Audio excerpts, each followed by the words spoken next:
টানা ভারী বর্ষণ, পাহাড়ি ঢল, বন্যা ও ভূমিধসে সৃষ্ট দুর্যোগে ক্ষতিগ্রস্ত মানুষদের উদ্ধার, নিরাপদ আশ্রয়ের ব্যবস্থা, ত্রাণ সামগ্রী বিতরণ, জরুরি চিকিৎসা সহায়তা প্রদান, ক্ষতিগ্রস্ত যোগাযোগ ব্যবস্থা পুনরুদ্ধার এবং ঝুঁকিপূর্ণ অবকাঠামো সুরক্ষায় বান্দরবন, কক্সবাজার, রাঙামাটি, খাগড়াছড়ি, চট্টগ্রাম, ফেনী, সিলেট, হবিগঞ্জ, সুনামগঞ্জ, নেত্রকোনা ও জামালপুর জেলায় বিজিবি মোতায়েন করা হয়েছে। দুর্যোগ পরিস্থিতি মোকাবেলায় উল্লেখিত জেলাগুলোতে মোট ৯০টি পয়েন্টে বিজিবির সার্বক্ষণিক বন্যা পরিস্থিতি পর্যবেক্ষণ ও মনিটরিং কার্যক্রম পরিচালিত হচ্ছে। প্রয়োজন অনুযায়ী তাৎক্ষণিক উদ্ধার ও মানবিক সহায়তা নিশ্চিত করা হচ্ছে।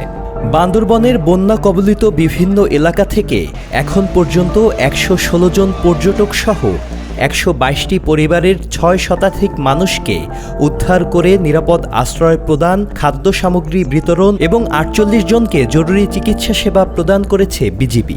পাশাপাশি বান্দরবন রোয়াংছড়ি সড়কের যোগাযোগ ব্যবস্থা পুনরুদ্ধারে উপড়ে পড়া গাছ এবং ধ্বংসাবশেষ অপসারণে কার্যকর ভূমিকা পালন করছে বিজিবি।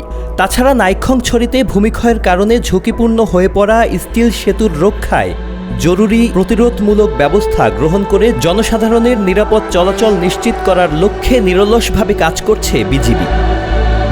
সাজিদ আব্দুল্লাহ, আয়না টেলিভিশন।